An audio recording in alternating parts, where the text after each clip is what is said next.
रुद्राय च नमः सोमाय च रुद्राय च नमस्ताम्राय च रुणाय च नमः शङ्गाय च पशुपतये च नम उग्राय च भीमाय च नमो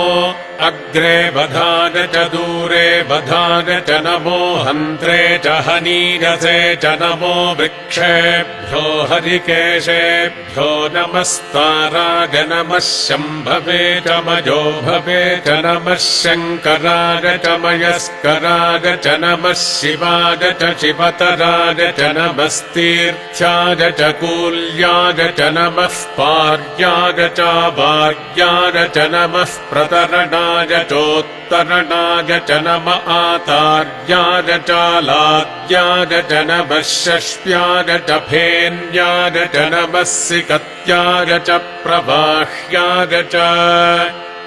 नम इरिण्याय च प्रपथ्याय च नमः किगुंशिलाय च क्षगणाय च नमः कपर्दिने च पुलस्तगे च नमो गोष्ठ्याय च गृह्याय च नमस्तल्प्याय च गेह्याय च नमः काट्याय च गह्वरेष्ठाय च नमो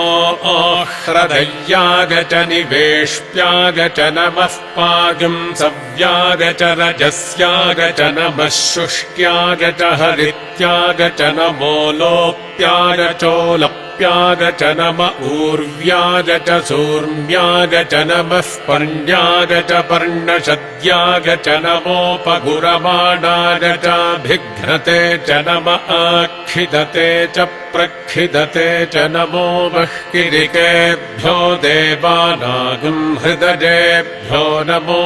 क्षीणकेभ्यो नमो विचिन्वत्केभ्यो नम आनिर्हतेभ्यो नम आमीवत्केभ्यः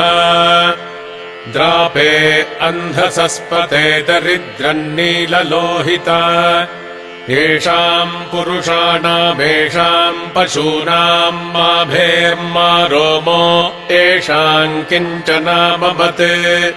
या ते रुद्रशिवा तनोः शिवा विश्वाह भेषजी शिवा रुद्रस्य भेषजी तया नो मृडजीवसे इमागम् रुद्राय तपसे कपर्दिने क्षयद्वीराय प्रभरामहे मतिम् यथा नः शमसद्विपदे चतुष्पदे विश्वम् पुष्टम् ग्रामे